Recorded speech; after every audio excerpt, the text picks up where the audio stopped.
நலாஸ் நாட்டு சர்க்கரை நலமுடன் வாழ நலாஸ் இந்தியாவிலேயே நாட்டு சர்க்கரைக்கு ISI முத்திரை மற்றும் அக்மார்க் அங்கீகாரம் பெற்ற ஒரே நிறுவனம். தொடர்புக்கு 9047045000. தூய்மை பணியாளர்களுடைய பணி நிரந்தரம் பண்ணணும்னு நம்ம சொல்லிட்டு இருக்க நேரத்துல திருமாவளவன் நிரந்தரம் செய்யக்கூடாது அப்படின்ற ஒரு விஷயத்தை சொல்றாரு. அது மட்டும் இல்ல 2 நாளைக்கு முன்னாடி ஒரு அறிக்கை ஒன்று வெளியிடுறாரு. அதுல நிரந்தரம் செய்யணும் அப்படின்னு அறிக்கை வெளியிடுறாரு. திடீர்னு பார்த்தா நேத்து செய்யக்கூடாது அப்படின்னு மாறுபட்ட கருத்தை எப்படி சார் பாக்குறீங்க? அவர் ஒரு நிலையாக இல்லை என்பதை இதை காட்டுகிறது. தூய்மை பணியாளர்களை பொறுத்தளவுக்கு அவர்கள் பணி நிரந்தரம் என்பது கொடுக்கப்பட வேண்டும். அதே நேரத்தில் அவர்களுக்கு தூய்மை பணியாளரை தூய்மை பணியாளர்களாக மட்டுமே வைத்திருக்காமல் அவர்களுடைய கல்வி அல்லது அவர்களுடைய தகுதிக்கேற்ப அதுலேயே வேறு பணிகள் எப்படி மற்ற ஒரு ஆஃபீஸில் ஒரு பியூனாக ஜாயின் பண்ணுவார். ஆனால் அவர் பார்த்தா ஒரு செக்ஷன் ஆஃபீஸராக ஒரு 10 வருஷத்தில் ஒரு செக்ஷன் ஆஃபீஸராக இருப்பார். ஆனால் இங்கே தூய்மை பணியாளராக என்ட்ரி ஆனால் ஒரு தூய்மை பணியாளர் ஈவன் படிச்சிருந்தாலும் கூட அவர் தூய்மை பணியாளராகவே இருக்கிறார். ஒரு படித்த தகுதியுள்ளவர்கள் இருக்கும் பொழுது அவர்களுக்கு தூய்மை பணியாளருக்கு அடுத்து ஆஃபீஸில் ஒரு ஓஏவை போட்டிருக்கலாம், அல்லது டிரைவராக இருந்தால் டிரைவருக்கான பணியை கொடுக்கலாம், அல்லது அதுக்கான அவர் ஒரு டிகிரி படிச்சிருந்தால் அவரை ஒரு ஆஃபீஸ் அசிஸ்டண்ட்டாக ஆக்கலாம். அது தொடர்ந்து அவர்களுக்கான ப்ரொமோஷன் என்னவோ அந்த ப்ரொமோஷன்களை கொடுக்கப்பட வேண்டும் என்பது தான் என்னுடைய இது. தூய்மை பணியாளர்களை தூய்மை பணியாளர்களாக மட்டுமே வைத்திருக்கக்கூடாது. அவர்களுடைய தகுதிக்கேற்ப அவர்களுக்கு பணி உயர்வை பதவி உயர்வை அவர்களுக்கு கொடுக்கப்பட வேண்டும்.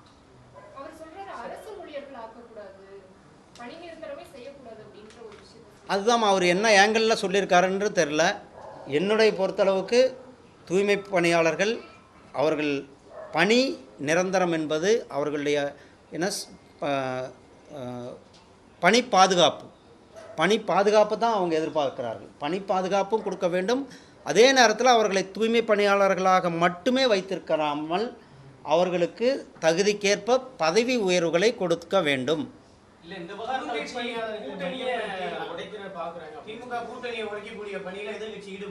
என்னை பொறுத்தளவுக்கு திருமாவளவன் அவர்கள் பட்டியலின மக்களுக்கு ஒரு மிகப்பெரிய துரோகத்தை இழுத்து கொண்டிருக்கிறார். பட்டியலின மக்களுக்கு ஒரு பிரச்சனைன்னா அவர் இந்த கடந்த 5 ஆண்டுகளில் எந்த இடத்துலையுமே வாயே திறக்கலை. பட்டியலின மக்கள் எப்படி போனால் தனக்கு என்ன அப்படின்றது தான் அவருடைய ஒரே எண்ணமாக இருக்கிறது.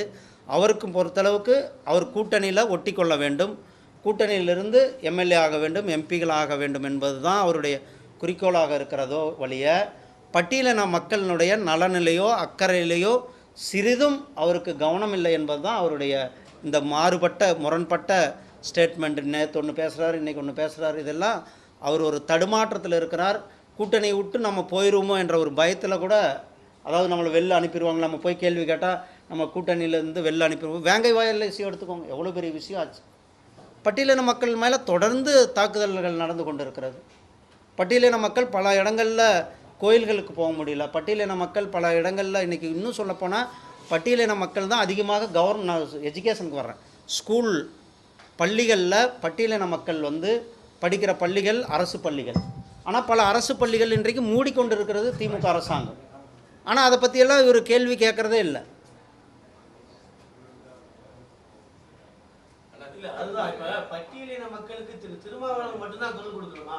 ஏன் அதிமுக குரல் கொடுக்கூடாதா? ஏன் ஒரு ஜாதிக்குள்ள அடைக்கிறீங்கன்னு ஒரு விமர்சனம் வைக்கிறார். இல்லை, பட்டியலின மக்களுக்காக எல்லாரும் தான் குரல் கொடுத்து கொண்டு இருக்கோம். அதிமுக குரல் கொடுத்துருக்குது. இதை விட பாரதிய ஜனதா கட்சி நாங்கள் பெரிய அளவில் பட்டியலின மக்களுக்காக பட்டியலின மக்களினுடைய கோரிக்கைகளை அதிகமாக எடுத்து மக்கள் மன்றத்தில் கொண்டு போயிருக்கிறது எங்களுடைய பாரதிய ஜனதா கட்சி. அதே போல் தேசிய அளவில் பட்டியலின மக்களுக்கு அதிகமாக முக்கியத்துவம் கொடுத்து கொண்டிருக்கிறது எங்களுடைய பிரதமர் திரு நரேந்திர மோடி அவர். ஆனால் தமிழகத்தில் பொறுத்தளவுக்கு திமுக அரசாங்கத்தினுடைய கூட்டணியில் அவர் இருக்கிறனால தான் அவர்களை கேள்வி கேட்கிறார்கள்.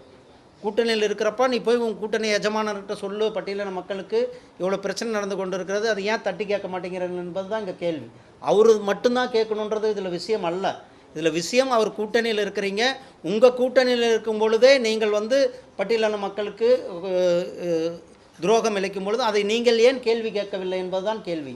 இதில் அதிமுக பாஜக கூட்டணி விமர்சனம் செய்து ஏற்கனவே அன்வர் ராஜா போயிட்டாரு, கார்த்திக் தொண்டமான் போயிட்டாரு. இப்போ அவர் பிரதான ஒரு ஆர்எஸ்எஸோட முக்கியமான பொறுப்பில் இருந்த இவர் மைத்ரேயன் திமுக நோக்கி பயணிட்டாரு. மேலும் முன்னாள் அமைச்சர்களை இழுக்கிறதுக்கு திமுக ரெடியா இருக்குன்னு சொல்றாங்க. இது வந்து உங்க கூட்டணிக்கு ஒரு பெரிய ஒரு பாதிப்பு ஏற்படுத்தா, ஒரு பின்னடைவு நினைக்கிறேன். எந்த வித பாதிப்பும் கிடையாது. எங்கள் கூட்டணி ரொம்ப ஸ்ட்ராங்கான கூட்டணி. 2026 மிக பெரும்பான்மையோடு ஆட்சி அமைக்கப் போகின்ற எங்களுடைய கூட்டணி ஆட்சி அமைக்கப் போகிறது. திமுகவுடைய கூட்டணி படுதோல்வி அடைய போகிறது. தேர்தல் நேரங்களில் உங்களுக்கு எல்லாருக்கும் தெரியும், இந்த கட்சியிலேருந்து அங்கே போகிறது, இங்கே போகிறது, சீட்டு கொடுக்கல, ஒரு முக்கியத்துவம் கொடுக்கல, அல்லது எனக்கு வந்து சரியான பிரதிநிதித்துவம் கொடுக்கல, என்னை உட்கார வைக்கல, என்னை கூப்பிடல அப்படின்ற ஏதாவது ஒரு காரணத்தங்களில் சொல்லி, ஏன்னா இது அவங்க கட்சி விஷயம், அதில் நான் கருத்து சொல்கிறது நல்லா இருக்காது. ஆனால் ஒரு பொதுவான இது, நீங்கள் தேர்தல் நேரத்தில் திமுகவிலிருந்து எவ்வளோ பேர், நான் பாரதிய ஜனதா கட்சியினுடைய தலைவராக இருக்கும்பொழுது எவ்வளோ பேர் முக்கியமான ஆட்கள்லாம் கூட திமுகவிலிருந்து வெளில வந்தாங்க. இப்போயும் திமுகவிலேருந்து வெளில வர்றதுக்கு ரெடியாக தான் இருக்கிறாங்க. எங்ககிட்ட பேச்சுவார்த்தை நடந்து கொண்டு இருக்கிறது. திமுகவில் யாருன்னு அது எப்படி சொல்ல முடியும்? அது வந்து ஜாயின் பண்ணும்போது எங்கள் கட்சி ஆஃபீஸில் வந்து ஜாயின் பண்ணும், உங்களையெல்லாம் வச்சுக்கிட்டு தான் ஜாயின் பண்ண வைப்போம். அதனால் தேர்தல் நேரங்கள் நீங்கள் கவனமாக எடுத்து பாருங்கள். தேர்தல் நேரங்களில் இங்கேருந்து அங்கே, அங்கேருந்து இங்கே, இங்கேருந்து இங்கே பல அது வந்து போயிட்டு வந்து கொண்டு. ஆனால் யார் போகிறார்கள், எங்கேருந்து போகிறார்கள் என்பது தான் வெயிட் பண்ணுங்கள். திமுகவிலேருந்து பெரிய தலைவர்கள்லாம் கூட எங்கள் இதில் ஜாயின் அது வெயிட் பண்ணி பாருங்கள்.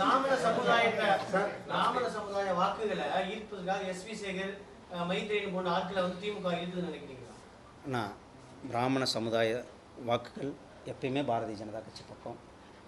அவங்க வந்து தேசியத்தையும் தெய்வீகத்தையும் நம்புகிறவர்கள். அவர்கள் வந்து பிரதமர் மோடி மேலே ஒரு மிக பக்தி கொண்டவர்களாக இருக்கிறார்கள். அவர்கள் எந்த நேரத்திலையும் கூட, எந்த இடத்துலையும் கூட பாரதிய ஜனதா கட்சியை விட்டு போக மாட்டாங்க. தொடர்ந்து சிஎம் வந்து இப்போ கூட நேற்று கூட பேசும்போது கூட இடியும் மெயினாக எலெக்ஷன் கமிஷன் நீங்கள் தனியாக மத்திய அரசு வச்சு இந்த மாதிரி ஒரு பெரிய அநியாயத்தை பண்ணுறாங்க அப்படிங்கிற மாதிரி சொல்லியிருக்காரு. ஏங்க, நீங்கள் தயவு செஞ்சு தெரிஞ்சுக்கோங்க, இரண்டுமே சுதந்திரமான அமைப்பு, ஒரு independent organisations. Independent organisations constitutional.